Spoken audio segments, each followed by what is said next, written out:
नमस्कार दोस्तों, मैं संदीप सिंह रापड़िया रापड़िया फार्मिंग चैनल में आपका स्वागत करता हूं। दोस्तों, आज मैं आया हूं कैथल जिले के रिमाणा गांव में और यहां पर एक भाई है जिसने पिग फार्म किया हुआ है, सूरों का फार्म किया हुआ है, जो कि हरियाणा में सूरों का फार्म बोला जाता है। आज इनसे जानकारी लेंगे कि पिग फार्म कैसे करना चाहिए। कोई नया किसान यदि करना चाहता है तो कितना इसमें बेनिफिट है, कितनी इसमें लागत आएगी, क्या क्या इसमें फीड देना पड़ता है और बीमारियां कौन सी आती है, इन सभी चीजों की जानकारी लेंगे इन भाई से। तो करते हैं शुरुआत वीडियो की। नमस्कार भाई साहब। नमस्कार। सबसे पहले तो थोड़ा सा इंट्रोडक्शन दीजिए। मैं बिट्टू ब्राइटनेस पिग फार्म गांव रमाड़ा मानी डिस्ट्रिक्ट कैथल हरियाणा से। तो रापड़िया फार्मिंग के सभी दर्शकों को नमस्कार। तो बताइए, आपने ये किस टाइम आपने पिग फार्म स्टार्ट किया था? भाई हमने यो 2017 में स्टार्ट करा था। लमसम 6.5 साल हो गए तकरीबन। मैं पिछले 6.5 साल से फार्मिंग कर रहा हूँ। अच्छा, तो कितनी लागत से आपने और कितने फार्मों से स्टार्ट किया था ये? भाई साहब, हमने जिस टाइम स्टार्टिंग करी तो हमने 10 फीमेल और 1 मेल से स्टार्टिंग करी। ठीक है, तो वो कितने के आए होंगे, उनका कुछ खर्चा कुछ पता है? उस टाइम जब हमने स्टार्टिंग करी थी तो उस टाइम लमसम 160 रुपए किलो का रेट था। अच्छा। तो जो कि एक सूरी हमने 20 से 22 हजार की पड़ गई थी। तो जो कि एक एक क्विंटल से बाहर की सूरी थी। तो इस हिसाब से कम 4.5 या 5 लाख का समसम जानवर पड़ गए थे और 15 से 17 लाख रुपए तक की हमारी जो कंस्ट्रक्शन खर्चा था वो आ गया। जो साइड आपने बनाया ये तकरीबन हमने 20 से 22 लाख रुपए की हमारी स्टार्टिंग। अच्छा, तो शेड बनाने के लिए क्या क्या सावधानी बरतनी चाहिए, क्या क्या शेड किस तरीके से बनना चाहिए? सबसे पहला तो भाई साहब, जिस तरह भी आप पिगरी के लिए साइड बनाओगे तो वो एक तो खुला बढ़िया वेंटिलेशन हो, जैसे कि हमने ये जाली बना रखी है। इसमें गर्मियां में जैसे जून जुलाई मार्च के बाद हम इसको त्रिपाल को हटा देंगे और जिसमें हवा की क्रॉसिंग बहुत बढ़िया रहा है, जानवरों को दिक्कत नहीं आती, गर्मी नहीं लगे ज्यादा। ठीक है।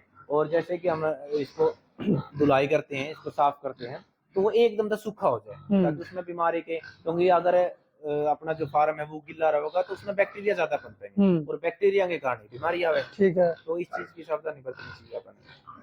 शेड कितने बाय कितने का होना चाहिए इसका?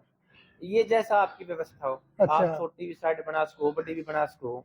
अब ये है जो हमारी साइड है 36 बाई 105 फुट की इसकी लंबाई और 36 की चौड़ाई। तो कितने ये आप अपने तरीके से बना सकते हो जैसा आपको ठीक लगे। अच्छा। आप इसको 30 फीट की भी चौड़ाई कर सकते हो, 25 की भी कर सकते हो। आप चाहे तो इसकी 100 फुट की कर लो। ठीक है। तो अपने साइड में कितने एक बार में पिग आ जाते होंगे? इसमें हर तरीके की वैरायटी, आप छोटे बच्चों से लेके पिगलेट से लेके गिल्स हैं, आपकी मेल हैं फीमेल हैं, तो वो 500 से प्लस जानवर आ सकते हैं। अच्छा। हाँ जी। तो वैरायटी कौन सी आपके पास और कौन सी वैरायटी पालनी चाहिए पशु किसान को? वैसे तो जो अपने यहाँ का जो इन्वायरमेंट है उसके अकॉर्डिंग या तो आप लैंडर ही चलेगी या फिर लार्ज व्हाइट यॉर्कशायर। तो मेरे हिसाब से तो लार्ज व्हाइट यॉर्कशायर है वो एक अच्छी ब्रीड है हमारे अकॉर्डिंग टू इन्वायरमेंट, क्योंकि यहाँ का रहना सहना वातावरण उसके लिए परफेक्ट है और इसका जो वेट ग्रोथ है वो भी अच्छा है। अच्छा, तो एक जो जानवर जो सूरी होती है, पिग होती है, जो इनकी मदर होती है, कितने बच्चे दे देती है आपके हिसाब से? जितने साल वैसे तो संदीप भाई ये डिपेंड करे है आपका सांड के ऊपर कि आपका जो सांड का रिजल्ट है वो किस तरह का है। ठीक है। कई बार सांड का जो रिजल्ट होता है वो डाउन हो जाए, लेकिन फिर भी अगर आप सिर्फ और सिर्फ फीमेल की बात करें कि वो एवरेज मानना तो लगभग एक बारी में 30 बच्चे वो दे दे। ठीक है। और अगर वो पहला ब्यांत ले रही है, फर्स्ट टाइमर है, तो आप 6 से या 8 मान के चलो। जैसे कि अपने अगर देहात में अपनी भैंसा की बात करा तो जैसे जो खर की जोटी है जिसने वो 6 से 8 लीटर दूध दे रहे हैं, फिर दूसरा में वो 10 से 12 लीटर दे रहे हैं। तो उसी तरीके से अगर पिग फीमेल की बात करें तो पिग फीमेल बच्चों की स्ट्रेंथ पे डिपेंड करा है। जैसे ये भैंस है जो अपनी वो दूध बढ़ावा है, ये बच्चे बढ़ाती है, ये बच्चों की स्ट्रेंथ बढ़ावा है। ठीक है। 6 से 8 फर्स्ट टाइम और सेकंड टाइम 10 से 12। ठीक है। और 15 तक 14 तक बड़ी आराम से देते हैं। फिर इस चीज पे डिपेंड है कि आप उसकी केयर कितनी करा, बच्चे कितने हैं। ठीक है। हाँ, तो ये अच्छा, सूरी कितने दिनों में दूसरी एक ब्यांत से दूसरे ब्यांत में कितना टाइम ले लेती है? वैसे भाई साहब जो पिग फीमेल है उसका गर्भकाल 114 दिन का होता है। अच्छा। 3 महीने 3 हफ्ते 3 दिन। ठीक है। लेकिन और अगर बात करें कि दूसरा ब्यात और पहला ब्यात का गैप का, जैसे ही आज किसी फीमेल की फैरोइंग होती है, मतलब वो सूरी ब्याती है, तो उसके 3 दिन 21 दिन 19 दिन तक वो इट पे आ जाए। ठीक है। फिर अपनी व्यवस्था किसी है, ये अपने पे डिपेंड करे। ठीक है। ठीक है, जैसे सूरी तो जल्दी इट पे आ जाएगी, अगर आप सांड दूर छोटा तो उसकी स्मेल तभी आ जाएगी। ठीक है, क्योंकि अट्रैक्शन आ जाता है। ठीक है, हाँ, अट्रैक्शन के कारण वो जल्दी बीट पे आ जाएगी। तो ये तो डिपेंड अपनी व्यवस्था पे करेगा। मतलब यदि सांड नजदीक है तो हार्मोन्स उसके चेंज हो जाते हैं और वो अट्रैक्शन आ जाती है। ठीक है। तो इनके लिए फीड मैनेजमेंट कैसा होना चाहिए, क्या क्या खिलाना चाहिए, वो एक जो मेरे फार्मर है, मेरे व्यूअर है, उनके लिए बताइए। ये आपने बिल्कुल सही पूछा है, क्योंकि जो भी इसमें सीधी सी कहावत ये है कि जिसने खुआना गया उसने कमाना गया। हाँ। आपकी जो कमाई है आपकी डिपेंड करेगा आप के खुआओ, क्योंकि अगर आप जितने जल्दी इसने तैयार कराएंगे उतनी ही जल्दी आप अर्निंग कर सकते हो। आप अर्निंग जब करोगे जब आपकी व्यवस्था बेस्ट हो, और व्यवस्था में मेन चीज है आपका पालन पोषण, कि आप क्या खुआ रहे हो। ठीक है, के गिड हो, प्रोटीन, हर न्यूट्रिशन काम करता है बॉडी वेट पे। ठीक है, अगर आप सही से न्यूट्रिशन पोषक तत्व नहीं दे पाओगे सूर को तो आपका रेडी नहीं हो पाओगा। जैसे कि हम हमारा की है, हम प्रॉपर फीड पे काम करा। ठीक है, जैसे मैं अपने जानवरों को प्रॉपर फीड डालता हूँ, ठीक है, उसी फूड पे तैयार करता हूँ, और मेरे जानवर लमसम 5.5 से 6.5 महीने के अंदर तैयार हो जाते हैं। अच्छा। और वही बात करें होटल वेस्ट की तो ये 8 से या 12 महीने तक ले लेता है, जिसकी हमारी पूंजी बॉन्ड हो जाती है। ठीक तो है, आप क्या क्या खिलाते हैं वो जरूर बताएं एक बार। बिल्कुल ना, वैसे तो खुद का ही ब्रांड हमारा अर्जुन फीड, हमारा खुद का फीड का काम है, हम फीड सप्लाई करते हैं। ठीक है, और इसके अंदर जैसे कि मेन ग्रेन, मक्का, सोया, डीओसी, जो डीडीजीएस, ये सारी चीजें, और कम से कम 32 से 40 तरह के न्यूट्रिशन उसमें रहते हैं, जो जैसे कि अगर समझे तो आप सप्लीमेंट्स, जैसे कि कोई कीटाणु देता है, देखो जैसे ह्यूमन बॉडी न्यूट्रिशन पे काम करती है, ऐसे ही वेटनरी में भी करते हैं। ठीक है। आप जितने अच्छे उनको सप्लीमेंट खिलाओगे वो इतने जल्दी रेडी होंगे। अगर आप सिर्फ ग्रेन पे रहोगे तो वो कम से कम 8 से 10 महीने फिर ले लेगा। तो ये डिपेंड करता है, आप जितना खुआओगे उतने जल्दी आप उसको बेच दोगे, उतनी ही ज्यादा अर्निंग आपकी होगी। ठीक है। तो एक जो सूरी का बच्चा या पिग का जो बच्चा होता है कितने दिनों में तैयार हो जाता है? 5.5 से 6 महीने में, अगर आपकी व्यवस्था ठीक है। कितने क्विंटल का हो जाएगा? 1 क्विंटल, 1 किलो से बाहर हो जाएगा। और आज के समय में क्या रेट चल रहा होगा उसका? आज अगर कटिंग के रेट की बात करें तो 210 से 220 के बीच में। आज अपने पास कितने हैं यहाँ पर? कम से कम 100 से बाहर है हमारे पास अभी तो। अच्छा। क्योंकि हमने अब जो अपना फार्म है वो खाली कर दिया गया मेंटेन के लिए। ठीक है। ठीक है, जैसे जो हमारी यूनिट थी, जो जानवर की यूनिट थी, वो मेंटेनेंस पे आई हुई थी। अच्छा। तो हमारा जो फार्म था अभी मेंटेनेंस कराया, तो इस करके हमने वो सारे जो लोड थे वो निकाल दिए थे। अच्छा। इसका पानी पीने का, साफ सफाई का कैसे ख्याल रखते हैं आप? जो इसकी सफाई होती है वो पानी से करते हैं हम। हाँ। ठीक है, जैसे कि ये वेस्टेज है, हाँ। कोई भी बंदा अंदर जाएगा तो जो पाइप है उससे सफाई हो जाएगी, और बाहर इसका जो वेस्टेज गड्ढा है उसमें चली जाएगी, और जो इनकी पीने की पानी की व्यवस्था है वो इन पाइप के द्वारा की गई है। अच्छा, तो ये कैसे पानी पीते हैं? पानी पी रहे हैं। हाँ। आप इसको चेक कर सकते हैं, ऐसे ये खुद ही पानी पीता है, खुद ही खाता है, खुद ही पानी पीता है। मतलब ये आपने टुंटी लगाई हुई है और ये ऐसे दबेगी ऑटोमेटिक और ये पानी पीएगी? इनकी अपनी स्पेशल निप्पल है। अच्छा। ये ऐसे इनको दबाते हैं, अंदर दबाते हैं, पुल जैसा इनका मन करे ऐसा करते हो, पानी बाहर और ऑटोमेटिक भी लेते हैं।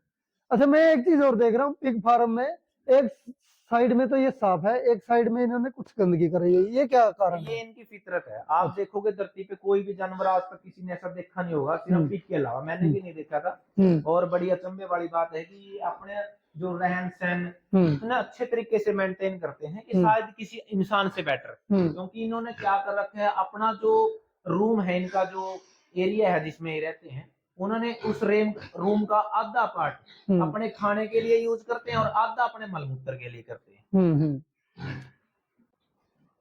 कोई भी किसान यदि पिग फार्म करता है तो उसमें क्या बीमारी आती है और उसके लिए क्या सावधानियां करनी चाहिए, और यदि करता है तो उसके लिए दवाइयां क्या क्या देती है? भाई साहब, अगर बात करें बीमारी की तो इनकी जो मेन बीमारी है वो स्वाइन फीवर है। वैसे तो स्वाइन फीवर जो बोलते हैं एकदम से दहला देने वाली बात है कि हाँ स्वाइन फीवर, मतलब कि फार्मर को ऐसा लगता है कि पता नहीं क्या हो गया। लेकिन अगर सोचें तो स्वाइन का मतलब क्या है? सुअर, और फीवर बुखार। इनका एक बुखार है जो इनमें स्पेशल बुखार आवा है। अगर आप उसका टाइम पे ट्रीटमेंट ना करा, जैसे कि हमने बुखार आवा है नॉर्मल ह्यूमन में, तो फिर उसके बाद अगर बुखार का आप टाइम पे ट्रीटमेंट ना करा तो वो टाइफाइड बन जाए। उसे तरीका का एक बुखार है स्वाइन फीवर।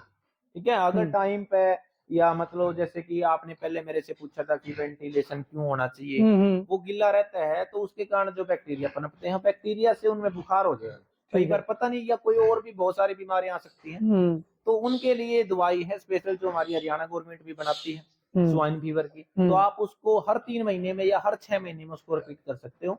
जो फीमेल है जो आप अपने यूज करते हो ब्रीडिंग के लिए, आप उसको 3 महीने में रिपीट कर सकते हो।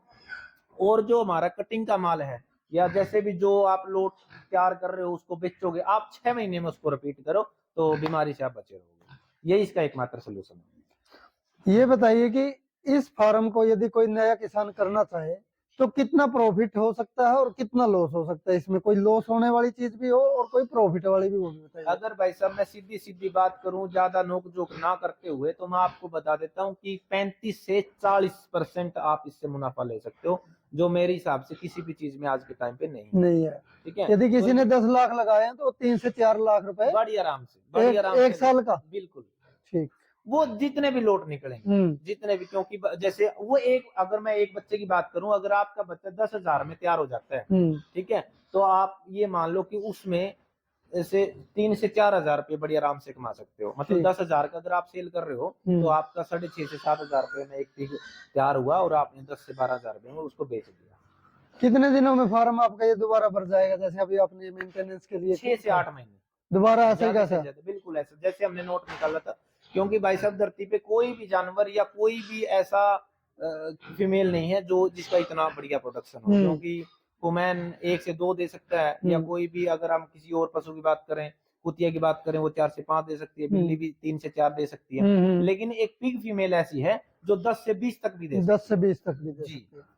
और आपका रिकॉर्ड कोई रहा हो आज तक ऐसा? आज से 3 साल पहले हमारी एक फीमेल ने 22 बच्चे दिए थे। अच्छा। जो कि 3 दिन तक लगातार दिए, लगातार 3 दिन तक। लेकिन उसमें क्या है, उसमें चांस रहते हैं कि उसमें फीमेल डैमेज हो जाती है कई बार, क्योंकि बच्चे ज्यादा होते हैं और बच नहीं सकते, क्योंकि इनकी जो निप्पल होती है वो 14 से 18 निप्पल होती है। अच्छा, वो दूध नहीं पिला पाती। ठीक ठीक ठीक। तो उसके लिए क्या ट्रीटमेंट करते हैं? किसी और के पास लगाते हो, मदर के पास? बहुत ही रेयर चांस है कि सभी बचे, वरना चांसेस कम है। 15 ही बच पाते हैं सभी। इनका जो सूर फार्म है जो आपका, इसका जो वेस्टेज होता है, इसको आप कैसे मेंटेन करते हो? हाँ, अच्छा, जो भाई इनका वेस्टेज है, जैसे कि जो सफाई होती है, वो हमने बाहर इसका एक वेस्टेज तालाब बनाया है, वो उसके अंदर हम इसको कलेक्ट कर लेते हैं। ठीक है, आइए मैं आपको वो गड्ढा भी दिखाता हूँ और कैसे उसका यूज करते हैं हम, वो भी मैं आपको बताऊंगा। इसका जो मलमूत्र है, सबसे अच्छी बात यह है कि आप अपनी एग्रीकल्चर में भी इसने यूज में ले इसका, ठीक है, अपनी खेती बाड़ी में अपन यूज ले इसका, जो कि एक पेस्टिसाइड को ना यूज करके इसको यूज करें तो हमको बेटर रिजल्ट मिलेंगे। ठीक है, चलो मैं आपको वो गड्ढा भी दिखाता हूँ। जैसे कि जो हमारी यूनिट है, ठीक है, जो यूनिट से जो इनका मलमूत्र बाहर आता है वो इस गड्ढे में कलेक्ट होता है, और फिर बाद में जैसे कि 3 महीने में, 6 महीने में, जैसे अभी गेहूं है जो इसकी कोर देनी है तो हम इस पानी से कोर देंगे। ठीक। और जो हमारी दान लगती है, दान में हम कम से कम 1 महीने में या हर वीक भी दे सकते हैं। तो उसमें क्या, जो हमारा यूरिया है, जो हम डीएपी डालते हैं, या और भी बहुत सारी सप्लीमेंट्स जो पेस्टिसाइड यूज करते हैं, उसको कम करके इसका हम यूज कर सकते हैं और उनसे भी बेटर हमको रिजल्ट मिलेंगे। और सबसे बढ़िया बात यह है कि हम ऑर्गेनिक खेती भी कर सकते हैं। और अगर हम इसको ज्यादा एरिया में यूज करें, कि भाई मान लो ये तो सारा 80 बाई 36 का है, ये तो तालाब जो आपका तालाब है जो हमारा, अगर हम इसको 1 एकड़ में बनाए, इस यूनिट से ही फ्री में आप इसमें मच्छी पालन भी कर सकते हो, क्योंकि जो मच्छियों का इनका जो खाना रहेगा वो इसमें बहुत अच्छा हो सकता है, वो इनफ है इनके लिए। तो मतलब एक फार्म से आप बहुत सारी चीज, खेती भी हो सकती है, मच्छी फार्म जो मछली फार्म वो भी हो सकता है, सूर फार्म तो है ही है। जी, आप साइड कर सकते हो। अच्छा जी। हाँ, यो देखो संदीप भाई, यो जो हमने एक अपना घर के लिए किचन गार्डन बनाया हुआ है, और इसमें खास बात यो है कि अपन इसमें कदे भी पेस्टिसाइड यूज को नहीं करा, उसे तालाब का पानी यूज करा है। ठीक है, और ये आपके सामने रिजल्ट है, विदाउट पेस्टिसाइड सारी सब्जियां। ना इसके अंदर आपने फर्टिलाइजर डाला है, ना कोई पेस्टिसाइड है? कुछ नहीं है, नेचुरल है जो कुछ भी, नेचुरल है। आप सारी सब्जियां देख सकते हो, ठीक है, और जितने भी पेड़ पौधे हैं वो सारे, मतलब उस फार्म से आप अच्छे तरीके से तो अपनी खेती भी कर सकते हो विदाउट पेस्टिसाइड। कहने का मतलब ये, आप अर्निंग तो करोगे, अपने सेहत को भी मेंटेन कर सकते हो, मेंटेन हो सकती है, आप पेस्टिसाइड से बच सकते हो, बीमारियों से दूर रह सकते हो। ठीक है, धन्यवाद जी, आपने बहुत अच्छी जानकारी दी। ठीक है भाई साहब।